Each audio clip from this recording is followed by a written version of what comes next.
Hulk ছাদের ওপর দাঁড়িয়ে খুশি মনে ঘুড়ি ওড়াচ্ছিল। ওর মুখে ছিল হাসি, চোখে ছিল ছোট ছোট স্বপ্ন। ঠিক তখনই তার মা এসে বলল, হাল্ক কোচিং থেকে মাস্টারমশাই তোর নামে অভিযোগ দিয়েছে। হাল্ক শান্তভাবে বলল, ঠিক আছে মা, আমি এখনই যাচ্ছি। বাড়ি থেকে বের হতেই হঠাৎ আকাশে কালো হয়ে গেল। মুহূর্তেই শুরু হলো ঝুমঝুম বৃষ্টি। ভিজতে ভিজতে হাল্ক একটু দাঁড়ানোর জন্য রাস্তার একটা মোমোর দোকানে ঢুকলো। হাল্ক বলল, দাদা 1 প্লেট মোমো দাও। এদিকে বাড়িতে দাঁড়িয়ে হাল্কের মা হঠাৎ খেয়াল করলো হাল্ক ছাতা নিয়ে যায়নি। মায়ের বুকটা কেঁপে উঠলো। সে ছাতাটা হাতে নিয়ে ছুটে বেরিয়ে পড়ল। মনে শুধু একটাই চিন্তা, আমার ছেলেটা ভিজে যাবে। হঠাৎ আকাশ কেঁপে উঠলো, একটা ভয়ঙ্কর বিদ্যুৎ চমকালো, আর মুহূর্তেই সেটা হাল্কের মায়ের গায়ে পড়ল। মা রাস্তায় লুটিয়ে পড়ল, কষ্টে নিঃশ্বাস ওঠানামা করতে লাগলো। ঠিক সেই সময় মোমোর প্লেট হাতে নিয়ে একটা ছোট ছেলে দৌড়ে এসে হাল্কে বলল, হাল্ক, তোমার মার গায়ে বিদ্যুৎ পড়েছে। 1 সেকেন্ড দেরি না করে হাল্ক সব ফেলে দৌড়ে গেল। গিয়ে দেখে তার মা রাস্তায় পড়ে আছে, চোখ বন্ধ, নিঃশ্বাস নিতে কষ্ট হচ্ছে। হাল্ক কাঁপা হাতে মাকে কোলে তুলে নিল আর প্রাণপণে হাসপাতালের দিকে দৌড়াতে লাগলো। হাসপাতালে পৌঁছাতেই ডাক্তাররা মাকে সঙ্গে সঙ্গে ভেতরে নিয়ে গেল।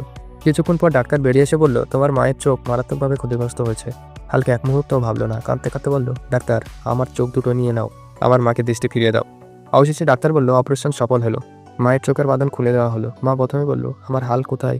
ডাক্তার ধীরে গলায় বলল, তোমার হাল্ক তার চোখ তোমাকে দিয়ে গেছে। মা দৌড়ে এসে হালকে জড়িয়ে ধরলো। হালকের চোখে তখন সাদা পট্টি।